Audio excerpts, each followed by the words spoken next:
I, oh, is that new? Did it always say that? It's kind of new. Hi, Rabbi. So good to see you. It's been How like are you doing? ages. Been Yeah. great. Haven't seen you for such a long time. Thank God there's been no new material of Matthew that's come out since our last conversation. It It kind of seems it, the last 1900 years, the book has been somewhat sealed. it kind of got me a bit thinking. We kind of stopped abruptly after last before divorce. And like, wow, that must have been a very powerful topic because we haven't come back at this. It's been almost 3 weeks, I guess, since we discussed Matthew. Or I guess maybe we're very impacted by 527 to 530, which talks about adultery. We just we just like wow, we have to internalize that message. Yeah, that's probably true as well. Probably Hey, true as well. Okay, so we're still on the mound. We are in the antithesis still. We heard that Jesus didn't come to abolish the law. We heard that he's anti-murder, but he's also anti-making people angry. He's anti-adultery, but he's also anti-sin in general. And we're on divorce. So let's read one. Let's read one or two verses. Yeah, it goes. the Gospel according to Matthew, chapter 5, verse 31 onwards.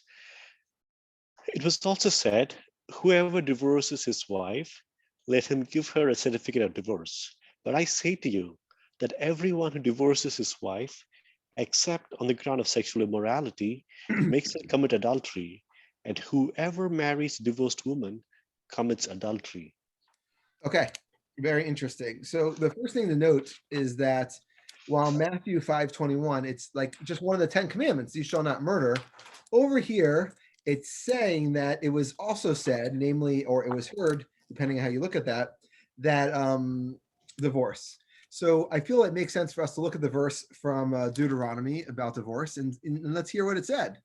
So in Deuteronomy, what is it, 24:1? No, that's not right.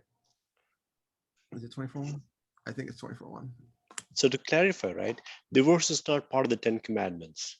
Definitely not. Yeah, Adultery is, adultery adultery is. bad. Divorce, not so bad. Okay. So if you look at Deuteronomy 24:1, it says, when a man has taken a wife, and what we're going to see is that, at least in Deuteronomy, these concepts of divorce and marriage don't look as clear. So, for example, if I would say to you, when you take a wife, in English, we know that means when you marry a wife. But there is a word for marry also. So it's unclear when we do Deuteronomy if it is talking about marriage in the sense we have. Anyways, when a man has taken a wife and married her, and it comes to pass that she found no favor in his eyes because he has found some uncleanliness in her. There's lots of reasons. Yeah, but this sounds so hierarchical, right? Wait, So yeah, 1 second. So then let him write her a bill of divorce and give it to her hand and send her out of his house. Yes. So let me hear how patriarchal it is. Let me hear. this sounds so patriarchal, as in if a man finds a wife, he can take her. I do not know what take her means, but the point is, there's something called taking before getting married, and even after getting married, she has to find favor in his sight. And she has to find favor in his sight. I'm reminded of Jacob and Leah and Rachel. Leah and Rachel, yeah. So Jacob loved Rachel, but Leah he didn't quite so love, and so could you speak about that, right? So and also so Yes. these words, I don't think there's much to say. Even when you look at rabbinic tradition, yeah. it does view marriage as a somewhat unilateral transaction. It Yeah. views marriage as something that a man does to a wife, and a Uh-huh. wife is a passive participant. For example, the very first Mishnah in the Tractate of Kedushin about marriage, it says there are three ways to acquire a woman, to take a woman. One is through money, one is through contract, and one is through sex. So it doesn't say how is a woman taken, Mm-hmm. even though it does actually later Mishnah does talk about how a woman is taken. Mm-hmm. Mm-hmm. Very much the rabbis struggle with what is actually taking place with marriage. Yeah. When you say you're marrying a woman, some people say you're buying conjugal rights. Another Mm-hmm. one says you're buying the right to be alone with her in a house. But your observation, I think, is not meant to be as much as argued as much as to be observed. Yeah. Observe. Yeah, and as a follow-up to that, right? So Deuteronomy 24 was written by Moses. or this is part of his teaching to the people of Israelites. How much of Deuteronomy is part of the Bible, yes. Bible, yeah. So how much of this in 24:1 is a reflection of what the Israelites learned in Egypt? So we know we lived there for 400 years. They probably picked up some of their practices. It's most likely. There's definitely parallels. Forget about Egypt. There's definitely parallels to the Hammurabi's Code, which would have been the 17th century BCE, at least 1,000 years before the Exodus. And depending on what year the Torah was written, yes, it's not obscene to believe that Egyptian morality and or Hammurabi's Code and earlier cultures would have influenced the attitude of marriage in the Bible. Okay, so do you feel like is there a strong connection between the Egyptian code and 24:1, or you think that and Hammurabi's Code? No. I mean, we could look up each thing. You got to realize, people are always getting married and having sex. You know, that was just like a norm in any society. So the fact that a society that doesn't create a norm for how interactions between the two sexes are, that would be the weird thing. This not only that, this is following adultery. The basic assumption of adultery is that you are mine and I'm yours, right? And if there's no institution of marriage, then what is adultery? So no, okay, I'm not. So I don't. So I don't have a question on the institution of marriage. It's more a question on when you read this. It does have a sense of hierarchical structure, as in, and as you laid out, you can either be one could marry a wife either through sex or Again, through contract or through wealth, right? So your observation is true. Again, no, like usually I feel you're trying to make me dissuade you and say, no, there's no patriarchy, there's no. In this situation, the patriarchy is rearing its evil head, and men acquire women in Jewish tradition. So this patriarchy 24, is this a reflection of the Hammurabi Code, or I don't know. The Bible's the Bible. The Bible's a reflection of the Bible. I'm not here to tell you like the background. Like the thing that Maimonides actually has a story that he tells about how things used to be. If you want, I can read. You want me to read it to you in English? I mean, Maimonides, yes. Here, I'll keep talking about this. There's a story that Maimonides tells about how it is that before the Bible was given. Sorry, 1 second. Here it is. Maimonides has like a tale about how it was before the Bible was given, how people used to take a wife and a husband, and then when the Bible was given, like kind of what changed. Here it is. It's very easy to remember where it was because it's chapter 1, verse 1. So in the rules of what Maimonides calls women, the rules of marriage, Maimonides says before the Torah was given, when a man would meet a woman in the marketplace and he and she decided to marry, he would bring her home, conduct relations in private, and thus make her his wife. Once the Torah was given, the Jews were commanded that when a man desires to marry a woman, he must acquire her as a wife in the presence of witnesses. Only after this does she become his wife. This is alluded to in Deuteronomy when a man takes a wife and has relations with her. And then it goes on the process of how to take a wife. So Maimonides wants to differentiate that he wants to argue the opposite. It used to be, it was very easy. You just take a woman home with you. She's your wife. You kick her out of your house. She's not your wife. Maimonides wants to say that Rabbinic Judaism, you could argue how much this is rooted in the actual verse, but Rabbinic Judaism says you got to take her home. You got to actually say that there's a financial transaction or some form of transaction, and there has to be witnesses. In other words, there's a family. Maimonides wants to say that before the Bible was given, there wasn't necessarily a family unit that was concrete. I think that's very helpful. I think that helps. Maimonides out of nowhere, that helps delineate. So all that to say, right? Deuteronomy 24:1, when this was written, this should have been completely different from how the other cultures conducted marriage, because this is saying that it should take place in a certain place. You should find favor, or now it might not be. Anyway, thank you for the background. So what's interesting from Matthew's perspective, putting aside Maimonides, is that what Matthew actually says is not. It's kind of like a summary of what was said in Deuteronomy, because as opposed to thou shalt not commit a murder, thou shalt not commit adultery, those are two of the 10 commandments, and they're cut and pasted verbatim. When it says whoever divorces his wife, let him give her a certificate of divorce. What it actually says, it says, oh, sorry, don't worry, I'm not joining that meeting. What it actually says is you find some problem in the woman, and she felt was unclean in your eyes or didn't find favor in your eyes, let him write her a bill of divorce and give it to her hand and set her out of the house. So what is happening in Matthew is not exactly what's happening in Deuteronomy. So I think our first question we have to answer is, why is Matthew, or why is the Sermon on the Mount summarizing what happens in Deuteronomy so differently than what actually happens in Deuteronomy? If it just quoted the verse, we would have been completely okay, right? So that's our first question. And I think to answer that, it seems that the actual verse is problematic, right?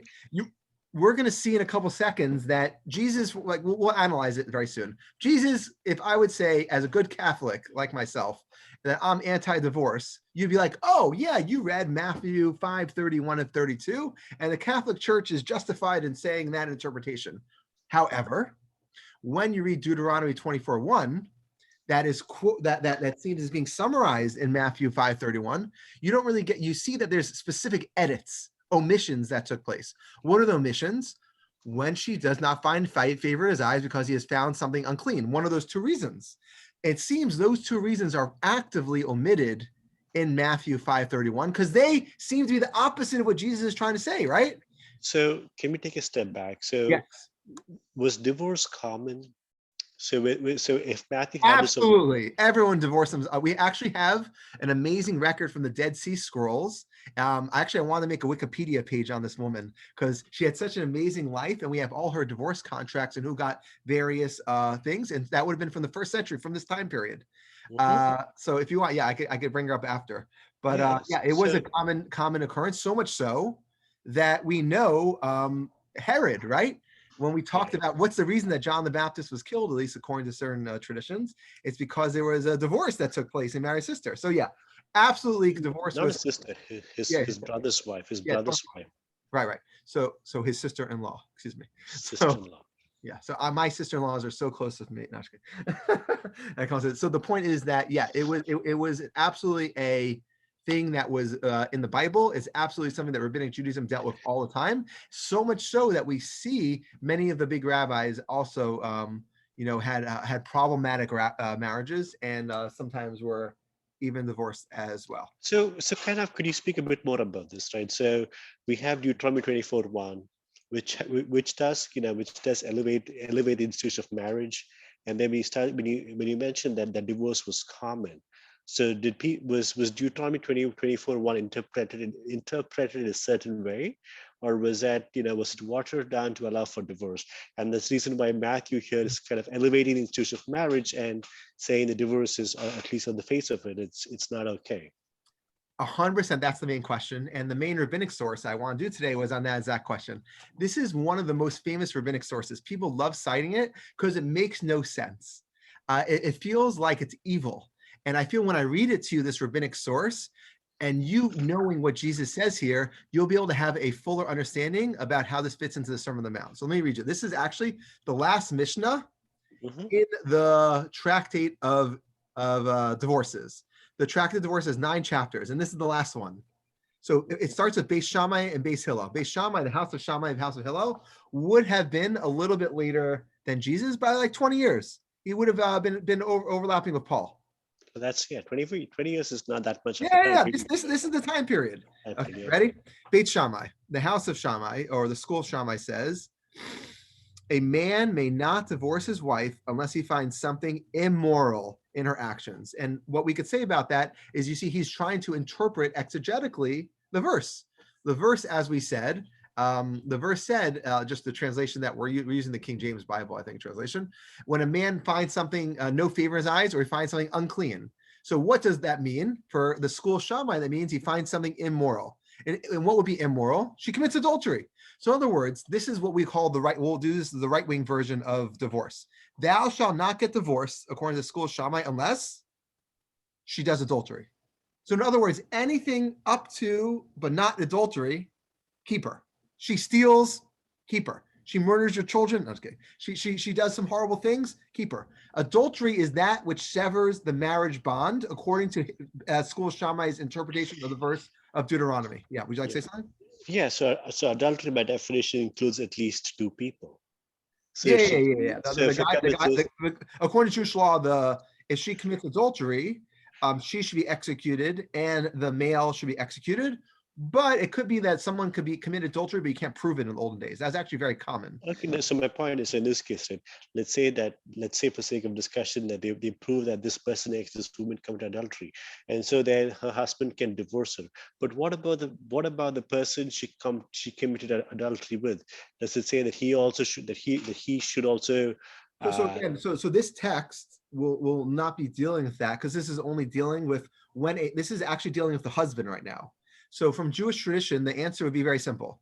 If you have witnesses and you have the process, then you execute the people. It could be that a high court or a court will intervene, but for the most part, just so you know, the way that Roman Palestine worked was that the Jews a lot of times didn't have the Judeans didn't have the power to execute. That's why the whole story of Jesus has to be, we're not up to that yet, but the whole story with the execution of Jesus and the passion, one of the backdrops of that conversation is, well, if the Sanhedrin, if the high court found him guilty, how come they didn't execute him? Maybe they couldn't, or maybe they didn't want to execute their own. Why did they hand him over to the Romans? Mm-hmm. So there's this whole other backdrop that we could talk about at the time about when and where Herod and his family and the high courts allowed to execute people. That being said, it was very rare to execute for in that time period for cheating, because you could just flee. you want to have an adulterous relationship and you still want to stay married to your old husband? Why? Have adultery and move on. Just skip town, convert to so I think that it would have been uncommon. Okay, so that was the school of Shammai, and it actually quotes the verse as it says in the verse in Deuteronomy. It should not find favor in his eyes because he found an immoral action and he right a divorce. So AKA, when do you get divorced? When you see an immoral action. Then the second opinion, Beit Hillel. Beit Hillel is generally the ones that the school that rabbinic Jews today will be following more often. Beit Hillel says, even if she burned his food, he may divorce her. As the verse says, if he does not find favor in her eyes because he found something immoral. He then quotes, almost ironically, the same exact verse. It's almost like, oh, Shammai, you're saying that's what it means? I think an immoral act or an unchaste act is when she ruins dinner. Generally ruining dinner will be viewed as an example of the littlest thing that she could do. In the olden days, maybe today as well, but definitely in the olden days, it was much more common for your wife to cook your dinner every night. Mm-hmm. And if your wife cooks your dinner, that's going to happen one or two times a week. It's just the reality of when you cook, when you have a busy lifestyle, it's just a common occurrence and not something that generally, even in American society, a wife who is scared that she burnt her husband's food, it's generally viewed that they have a bad relationship and probably an abusive relationship. Mm-hmm. That, mm-hmm. Oh, you care? Oh, let's go out to McDonald's. What's the big deal? So generally this is viewed as the smallest thing possible. And I've actually read other commentaries who say, oh, there's a big reason why this matters, but I view this as the smallest thing possible. And what Beit Hillel is really saying, you don't need a reason to get divorced. You fall into love and you fall out of love. And a person who falls out of love for whatever reason, that is good enough for Judaism's purpose for you to get divorced. And this is how we rule. If you want to divorce your wife because you're sick of her or she's sick of you, you pay whatever contracts that you owe. You know, when you get married, you have a dowry or whatever. You pay each other off whatever you agreed to in your initial contracts of marriage, and you separate. No questions asked. So, and that's actually how we view in America as well today too, right? Yeah, this sounds so much like the American culture. What are you saying is, and there are ways you could have punished them. You could have said, whoever chooses to get divorced, they lose right to see their kids. Whoever chooses to get divorced has to pay the other person $100 a day until they're dead. There are ways the religion could have punished them in order to encourage them to stay married, or if you want to get divorced, you first have to stay with that person for 1 year. And then after 1 year, we'll get you divorced. Like, there's lots of different tactics the religion could have taken in order to obviate the possibility of a quick divorce. And this is something that we see other religions do too. They say, oh, you want to get divorced? No problem. Hold off for a little bit. Let's just see if you go to a marriage counselor for 6 months.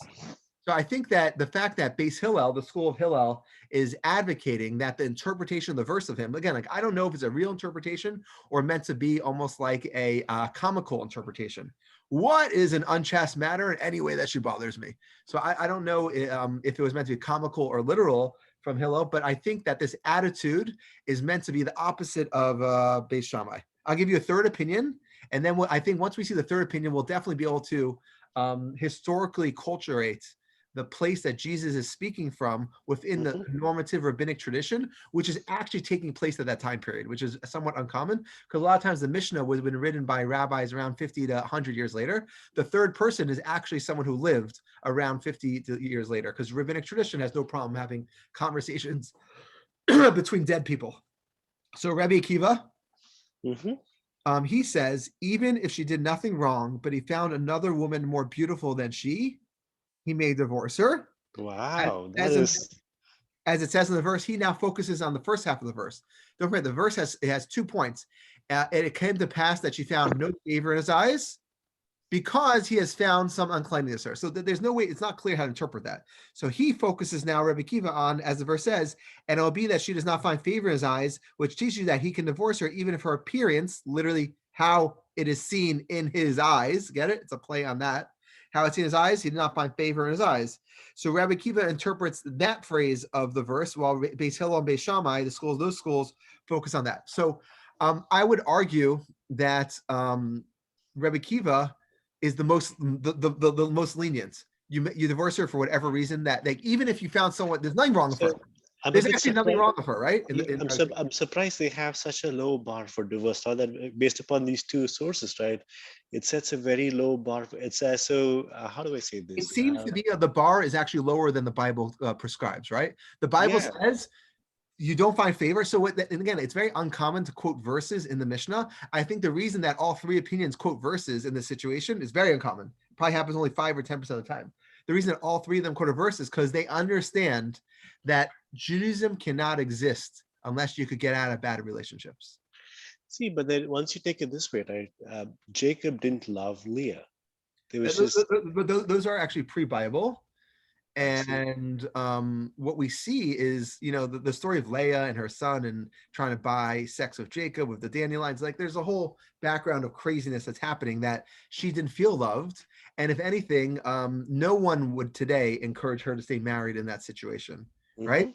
And if anything, Rebbi Akiva is viewed as the modern guy. Listen, you fall in love, you fall out of love, you see another girl, and you love her, you got to move on, man. You can't hold back. But that sounds how do I say this? Shallow. It sets a very low. It sets a very low bar. I mean, of the three sources, right? It sets a very low bar. Knowing what we know of people and of how fickle of how fickle people are. I mean, I don't mean a person, but generally human beings are just fickle. I need to think about that a bit deeper. Okay, so well, that gives a context for this verse. Where it that's sounds the historical context, and now we have Jesus coming along. And I think there's actually a line in Jesus which is so interesting that we see in the Sermon on the Mount. So that's first of all, now it makes sense. The 2 points that Beis Hillel, Beit Shammai, and Rebbi Akiva are arguing about, those 2 words, are actually omitted purposely by Jesus now, right? If you see, whoever divorces his wife, let him give her a certificate of divorce. So he commits for a reason, because it doesn't seem he's very interested in the reason. But then he goes on, but I say to you that anyone who divorces his wife, except on grounds of unchastity. So that's where he now is. Who is he ruling with? He actually is now an opinion. With the first opinion, the most strict opinion. He actually is perfectly aligning with that opinion. Where not because don't forget the verse says, find no favor in his eyes because found some uncleanness. The rabbis interpret that as 2 separate things. But what we see is Beit Shammai, the school of Shammai and Jesus seem that only a divorce if one of them is cheating on the other. Okay? Good. I'm not sure if unchastity is only cheating. It might also be if you run in the street naked. Let me just see if we have other translations. Let me look at other Greek translations. So the first part, what you said, makes so much of sense. Like he sides with the first source you mentioned, but the second part, whoever marries a divorced woman commits adultery. Right. So we're almost at that. Right. So so it looks like in the other translations, for the most part, it does translate as unchastity. I don't know what word you have, as adultery. Everyone says adultery. Wow. So what we see in the verse, it sounds like immodesty. and immodesty might be an example. Adultery might be an example of it. Okay. Anyways, we have sexual immorality. Sorry. So we have the phrase. We have she has been unfaithful, causing her to commit adultery. She except on the ground of sexual immorality. That's good. So that would be example. So it's unclear. Even there's an ambiguity in the New Testament where it says except for sexual immorality, except for unfaithfulness, except for those. Oh, except for the cause of fornication. That's a random one. Okay. Anyways, so the point is that we do have an ambiguity that's paralleled in the rabbinic text about what it is. So we'll leave that that ambiguity. It could be just parallel. But now the most important line for Jesus now, especially from the Sermon on the Mount where we see the parallels, is what you just cited, which is the last line. Causes her to commit adultery, and whoever marries a divorced woman commits adultery. So let's break down to two pieces. Let's do the first verse. He causes her to commit adultery. So there's two ways to read this, right? One, the biblical verse said you're not allowed to get divorced unless you have a sexual immorality. I'm agreeing with the biblical verse, and therefore, if you divorce without having that, you're misreading the biblical verse. Okay, so that interpretation would be Jesus as a better interpreter of biblical text than rabbis. This is Jesus coming along and saying, I know Beit Shammai says if she burns something, but I'm telling you, when you read the verse in Deuteronomy 24:1, it says she has to do something of sexual immorality or unchastity or unfaithfulness. And therefore, if you divorce and that didn't happen, you're not really divorced, because the Bible said you'd actually have to only be divorced if that happens. So it feels like his words are still lacking something. So if two people are married, and he divorces her on account of just because, let's say it's not because of sexual immorality, but he divorces her. But he commits, the husband forces, because of that, the wife she commits adultery. Like, but what about the husband? Like, isn't he culpable? Well, Like the problem is in the olden days that men were allowed to marry more than one wife. So it was actually harder to be adulterous as a man than as a woman in the biblical times, and even in New Testament times. So men were allowed to marry two women even in Jesus' time. So if he married another woman, that's not adulterous. It's only adulterous if he has sex with a woman who's already married. So to me, this is just, it's not that what you're saying is true. It's just that it's harder to be adulterous as a man. So that's how I read this. He's not focusing on the woman. It's just that if he goes and has relations with another woman, that's not adulterous. Only the woman is adulterous because she's still married. And if he's still married to her, that doesn't matter because he could still be in another relationship. My mind runs immediately to Paul, but maybe I'll have to table that for a different time, because Paul builds a huge theology out of marriage and men and women and what people should do. Not only that, but look at this. It looks like Jesus does too, because he's speaking to contemporaneous rabbinic commentators. Okay, so that was one interpretation of causing her to commit adultery. This is what I would call Jesus the exegete. He's being a better interpreter of the biblical text than the school of Hillel, but he's doing a parallel interpretation exactly of the school of Shammai. What's interesting, though, about what I would argue is that the school of Shammai, if you got divorced for a lesser reason, I don't think that they would say you have to be super arrogant and say she's not divorced. Whatever reason that you give a divorce contract, even according to the school of Hillel, Shammai would have respected the divorce contract of the school of Hillel, and it looks like that Jesus does not respect the divorce contract.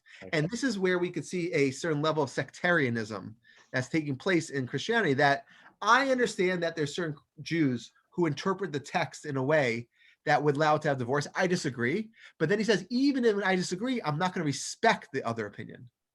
He's saying that like it's more than just disagreeing. I agree with Beit Shammai, the school of Shammai, but I also don't respect the opinion of Beis Hillel, such that if they actually got divorced in that situation without a unchaste situation, they're not really divorced. So that's a massive, massive novelty of Jesus. So again, I'm going to use this as Jesus the exegete and Jesus the legalist. Okay, that's one side to interpret that. The other side, which is probably better fit for the Sermon on the Mount, but you could be the judge of which one's better. The other way to interpret causes her to commit adultery is that Jesus is speaking in a flowery language.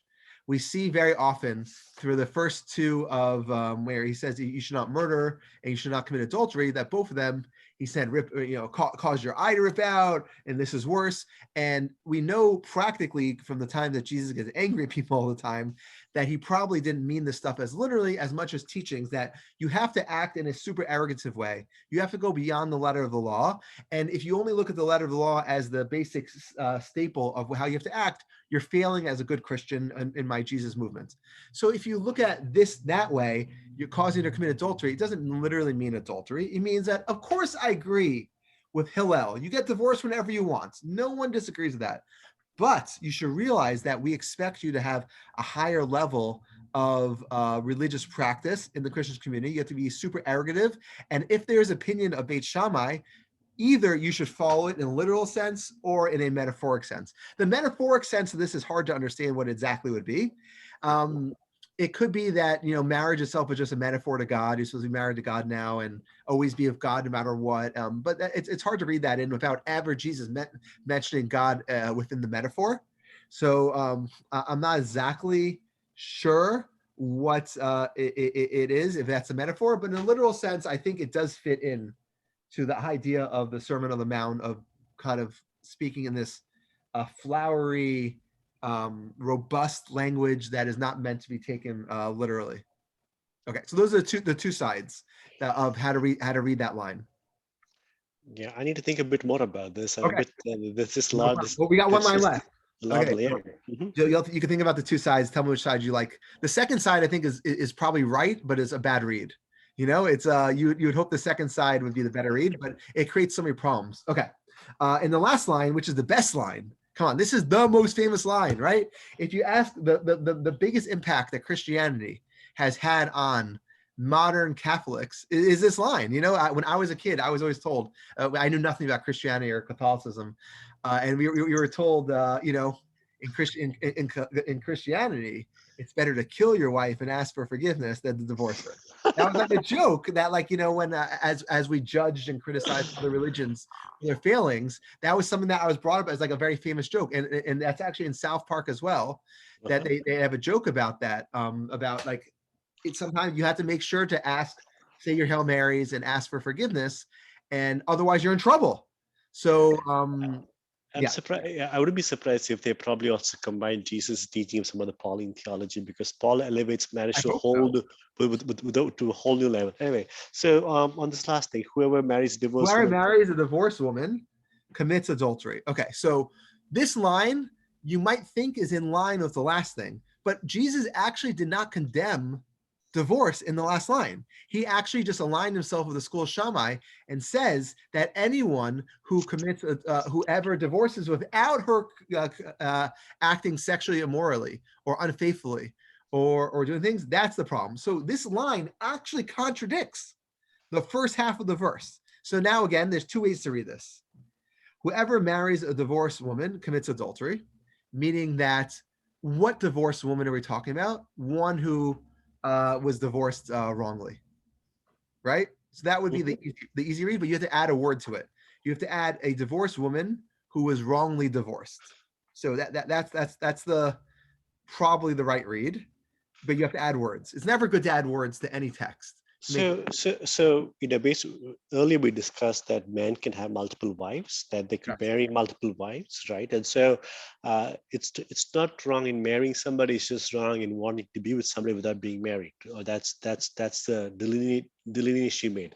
Now, in this case, whoever marries a divorced woman, she's divorced, and this fellow is marrying her. And so, by the institution of marriage, I'm not sure, because if a person can marry multiple, if the man can have multiple wives, he's marrying her, which means she has found some favor and they want to get married. How does that lead to divorce? Or how does that even equate to adultery? Right? Because you see what I'm saying? Do you see my question? Yeah, so the second line, the second interpretation, which I think you're hinting at, is in line with what is happening on Sermon on the Mount. He's just pointing out, again, in a flowery, robust, exaggerative language, saying, by the way, you know how bad it was, you know how much you should not listen to things, have your eyes popped out, you know how much you should not do this, you should die. I'm surprised he doesn't suggest cutting off some limbs in this one, but I think what he's trying to say is that this is the exaggerative lashon that Jesus uses on the Sermon on the Mount to do that. But so again, I don't know which read you want. This is the last line is a tough read. But what's interesting is that aside from the school of Shammai and school of Hillel, there's also other places that Jesus could have taken as from his sources in order to see that a very negative attitude towards divorce. And again, this is where I think we have to show the parallel. I don't want to go into the Pauline theology, but the parallels to like how Jesus wants to see us married to God and how the Old Testament does. So let me give you one example from Malachi, which is generally viewed as the last prophet, 2:16. So the verse says, the man who hates and divorces his wife. So you're supposed to divorce your wife when you hate her. That's what the verse said. So this is, you see, this Malachi had Deuteronomy 2, what 24, 1 in front of him. And he said, but then he says, says the Lord, the God of Israel, the man who hates and divorces his wife does violence to the one he should protect, says the Lord Almighty. So be on your guard and do not be unfaithful. So I think this is exactly what Jesus is trying to accomplish here. And I think that when we look at adultery, when we look at murder, and when we look at divorce, I think we're supposed to see them as metaphors for relationships with God. Why should you not be angry? Because it hurts your relationship with God. Why should you not lust? Because it hurts your relationship with God.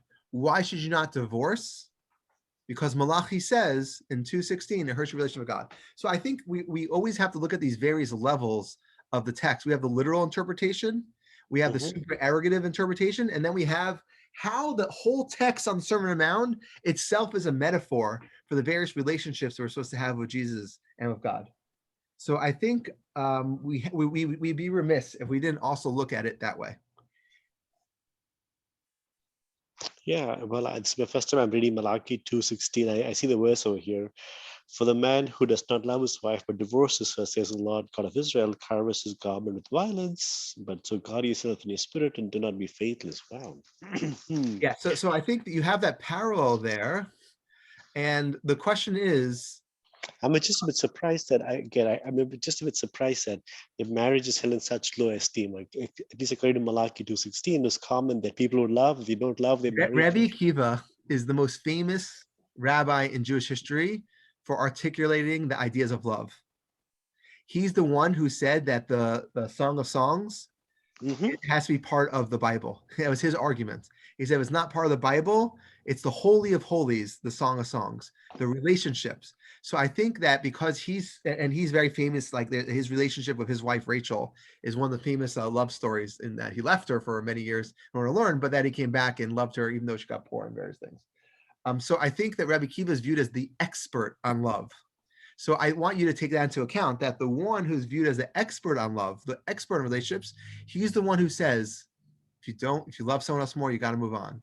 So I think that it's an attitude. I'm not saying that he was advocating divorce or advocating moving on as much as advocating what true love has to be.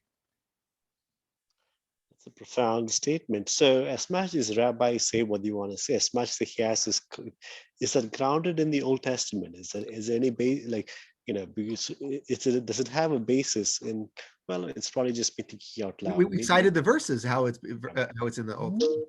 Okay. Isaac? Rabbi, on that note, thank you very much. It's lots to think and process about. Thanks for your time. Enjoy your evening. I'm looking forward to listening to this again. Thank you.